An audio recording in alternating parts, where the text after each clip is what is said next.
gutya narebe noneho inzi mu musego kira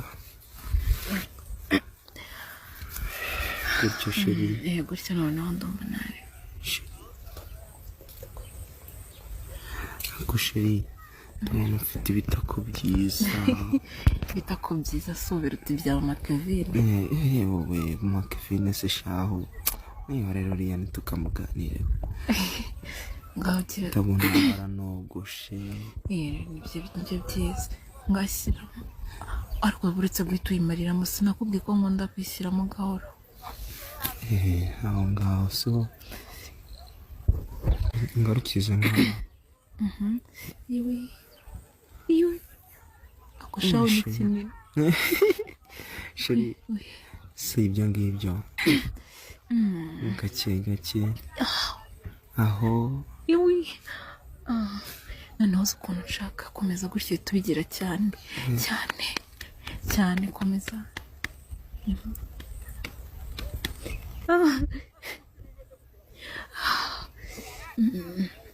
Pakevi wagize gahoro umurangiye kurangiza urangije ngiye kurangiza sheri uri hafi kurangiza gatoya urenda kunyica sheri witonze gatoya uri gushyiramo cyane oya humura ibura gatoya Pakevi mubabani yangana sheri mfata sheri ngufata aho ngaho wenda komeza ubura gatoya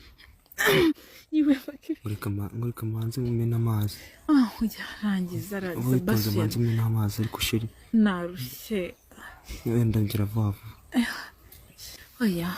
Pakevi oya komeza urugire nyine urangize narushye reka ngire ndangize ikibazo uri kurangiza uri kumbabaza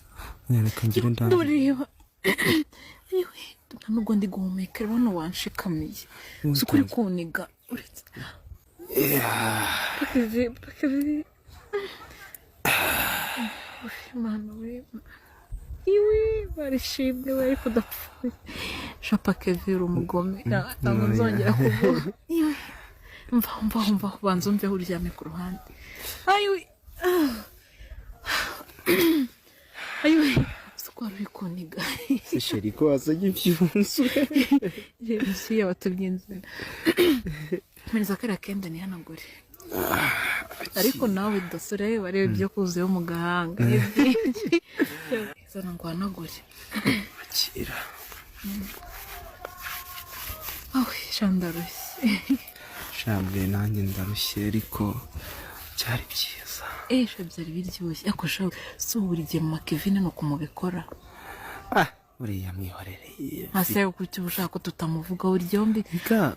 ariko ndarushye we Pakevi ko hano ndumvaga waniza wanshyizeho noneho akaboko mbega ukuntu urangiza